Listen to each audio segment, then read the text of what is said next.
This is VOA News. Reporting by remote, I'm Joe Ramsey.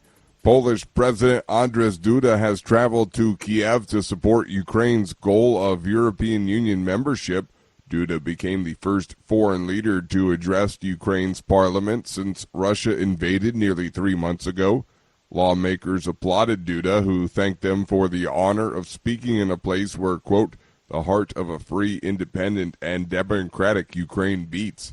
His visit came as Russian and Ukrainian forces battled along a large chunk of the country's eastern industrial heartland known as the Donbass.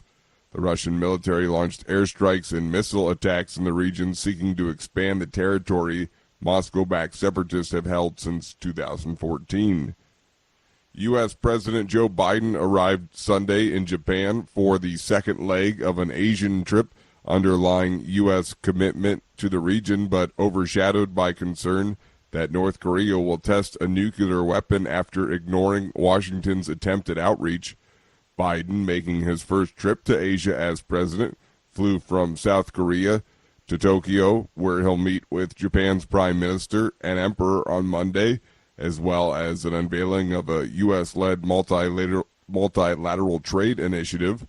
On Tuesday, he reinforces the theme of American leadership in the Asia-Pacific by joining the leaders of Australia, India, and Japan for a summit of the Quad Group. The trip, which comes as rival China is experiencing significant economic disruption due to COVID outbreaks, has been touted by Washington as a display of U.S. determination to maintain its commercial and military edge across the region. Find more at voanews.com. This is VOA News. A fatal shooting on a New York City subway train Sunday kills a man, and police say they are searching for a suspect. AP correspondent Julie Walker reports. Police say no one else was hurt. The 48-year-old man was riding a Q train from Brooklyn to Manhattan shortly before noon. It was crossing the bridge and heading to Canal Street when the shooting happened, says NYPD Chief of Department Kenneth Corey. The suspect was walking back and forth in the same train car and without provocation pulled out a gun and fired it at the victim at close range. He says they have surveillance video from the station and spoken to witnesses. What we've gotten from the witnesses, there is no prior contact between the victim and the suspect. A man last month set off a smoke grenade on a Brooklyn train and shot 10 people. No one was killed. Julie Walker, New York.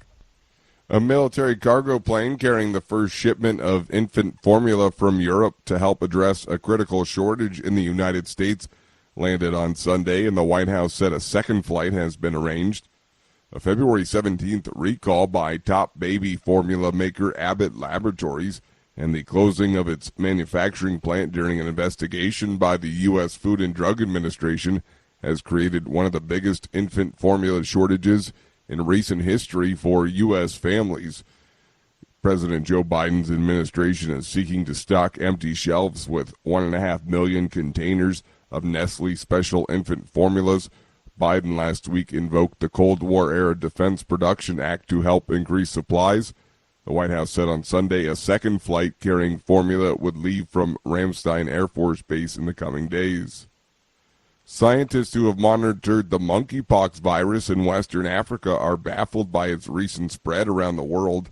VOA's Diane Roberts reports. Cases have previously been seen only among people with links to Africa, but in the past week, cases have popped up in Britain, Spain, Portugal, Sweden, the United States, and Canada. Most of the reported infections have been found in young men who hadn't previously traveled to Africa. No one has so far died from the outbreak, and scientists in Britain are investigating whether the disease is being sexually transmitted.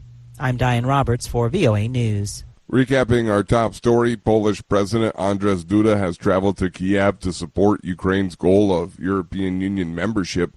Duda became the first foreign leader to address Ukraine's parliament since Russia invaded nearly 3 months ago.